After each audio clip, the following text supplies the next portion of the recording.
بسم اللہ الرحمن الرحیم۔ کسی نے ایک سوال کیا کہ آپ نے کہا کہ عورت حیض کی حالت میں قرآن کو ہاتھ نہیں لگا سکتی، تو کیا چھوٹے چھوٹے سوروں کی بک آتی ہے تو پنج سورہ اسے ہاتھ لگا سکتی ہے؟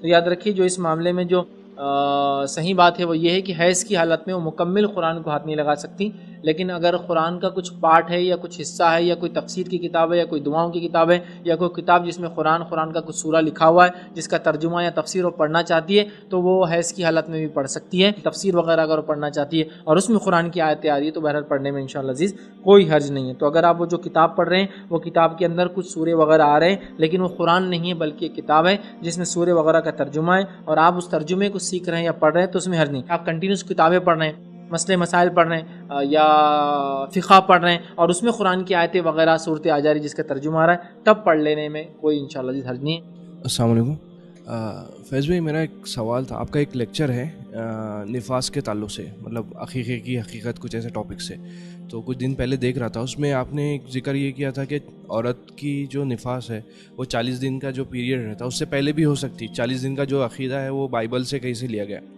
تھوڑا سا میں نے اس کے اوپر مطلب وہی ویب سائٹ پہ اس کا کچھ اسٹڈی کیا جس میں عثیمین کے فتوے وغیرہ ملے، جس میں مطلب مینشن ہے کہ 40 دن عورت منیمم ادھر رہی ہے۔ تو یہ کانٹراڈکٹ کا ریزن کیا ہے؟ کیا کس چیز سے استدلال کیا گیا ہے سر؟ بھائی نے ایک سوال کیا کہ میرے ایک لیکچر میں انہوں نے سنا کہ نفاس کے تعلق سے 40 دن کا جو ہم نے پیمانہ بنا دیا یہ درست نہیں ہے بلکہ جب وہ ختم ہو جائے۔ دیکھیے اس معاملے میں دو چیزیں، پہلی چیز تو یہ کہ نفاس کے تعلق سے، نفاس کا خون مطلب پوسٹ پارٹم بلیڈنگ، مطلب اولاد کی پیدائش کے بعد جو عورت کو خون آتا ہے، ٹھیک، اور یہ ظاہر سی بات ہے اس حالت میں عورت نماز نہیں پڑھتی، وہی حالت حکم ہو جاتا ہے جو حیض کا حکم ہو جاتا ہے ظاہر سی بات۔ تو اس حالت میں جو ہے وہ ناپاک ہو جاتی ہے۔ اب پاکیزہ ہونے کے لیے اس کو انتظار کرنا ہے، تو کتنے دن؟ تو اس کے اندر جو صحیح قول ہے اور صحیح رائے جو ہے اور جو صحیح معنی ہے وہ یہی ہے کہ جب اس کا خون رک جائے تب وہ پاک ہو گئی، جیسا حیض کا معاملہ ہے۔ لیکن ہمارے پاس، میں اس کو کرٹیسائز کر رہا تھا، ہندوستان میں ایک چیز ہم نے فکس کر لی کہ حیض کے لیے ہم نے دن باندھ لی، اور کیسے باندھ لیے؟ وہ جو خاندان میں جو دن چلتے انہوں نے وہ باندھ لی۔ کسی کے پاس 5 دن فکس تو انہوں نے کر لی، ان کے دل سے کر لی۔ اب چاہے ان کے گھر میں 3 دن میں حیض ختم ہو جائے تو بھی 5 دن رکنا ہے۔ کچھ لوگوں نے 7 دن کر لیا، وہ عورت کا حیض 3 دن میں ختم ہو پھر بھی 7 دن رکنا ہے۔ کیوں؟ تو ہمارے ساتھ 7 دن کا بولتے ہیں، ہمارے گھر میں 7 دن کا سسٹم ہے، سسٹم پہ نہیں ہے یہ چیز، باڈیلی ہے، مطلب حیض کا خون جاری ہے، نماز روزہ چھوڑنا ہے، بند ہو گیا غسل لینا اور آپ پاک ہو گئے۔ اسی طرح نفاس ہے، نفاس کو بھی ہم نے فکس کر لیا 40 ڈیز، تو نفاس 40 ڈیز فکس نہیں ہے۔ علماء جو لکھتے وہ یہ ہے جب نفاس بند ہو جائے آنا عورت غسل کر لے، لیکن اگر کسی کا نفاس پرولونگ ہو گیا، لمبا ہو گیا اور 40 دن سے بھی زیادہ جا رہا ہے، تب علماء نے کہا کہ 40 دن پر وہ ختم ہو جائیں گا۔ یہ اس کے لیے جس کا نفاس لمبا ہوتا ہے، جیسا کہ کچھ عورتوں کا معلوم ہے کہ ان کا نفاس چل رہا ہے اولاد کی پیدائش کا 60 دن چل رہا ہے، تو تب علماء کی وہ فتوے صالح العثیمین، شیخ صالح العثیمین کے جو اپنے فتویٰ وہ ہے کہ 40 دن لمٹ مانی جائیں گی، اور 40 کے بعد فقہا لکھتے ہیں یہ بیماری والا خون ہے، 40 کے بعد فقہا لکھتے بیماری والا خون ہے، سمجھ؟ لیکن ہمارے پاس کیا ہو گیا، 20 دن میں نفاس ختم ہو گیا، تب بھی عورت کب تک انتظار کرتی؟ 40 دن۔ تو یہ 40 دن کا جو فکس ہے یہ بائبل کے اندر ہے، وہاں فکس ہے کہ لڑکے کے لیے 40 اور لڑکی کے لیے 80 دن، وہاں دو الگ الگ قول ہے۔ لڑکا پیدا ہوگا تو 40 دن عورت کا نفاس رہیں گا، مطلب ناپاکی رہیں گی، اور لڑکے کے لیے 80 دن۔ اسلام میں نہ 40 نہ 80، اسلام میں یہ ہے کہ جب تک چلے تب تک۔ اب وہ 25 دن، 27 دن، 40 دن، 35 دن، 37 دن، 40 کے بعد اس خون کو بیماری مانا جائے گا، اس کا علاج بھی کرایا جائے، اور اس کے بعد خون صاف کر کے وہ ہر بار وضو کر کے نماز پڑھے گی، کیونکہ اب بیماری ہے۔ جیسا حیض کا خون ہے، کتنے دن آتا عموماً ایک عورت کو، جو بھی اس کا ڈے ہے، سمجھو 3 ڈیز، 4 ڈیز، 5 ڈیز، 7 ڈیز، اگر اس سے زیادہ، پہلے تو اتنا ہی آیا سمجھو ایج 40 ایئرس تک، اس کے بعد زیادہ آ رہا ہے، تو پھر علماء لکھتے ہیں وہ جو پہلے جتنا آتا تھا اتنے دن کو حیض مانیں گی، اس کے بعد بیماری مانیں گی، اس کو استحاضہ کہیں گے، اور اس دن کے بعد وہ 7ویں دن کے بعد 8ویں دن غسل لے لیں گی، اس کے بعد وہ خون صاف کرتی رہیں گی اور ہر نماز کے لیے وضو کر کے نماز پڑھیں گی۔ تو 40 دن کب ہے؟ جب وہ پرولونگ ہو رہا ہے، مور دین 40 ڈیز جا رہا ہے، تب 40 ڈیز کو کاؤنٹ کریں گے نفاس، 40 ڈیز کے بعد غسل لے لیں گی، اس کے بعد وہ کاؤنٹ کریں گے بیماری کا خون، اور اس کا علاج کرایا جائے گا اور باقی ساری چیزیں۔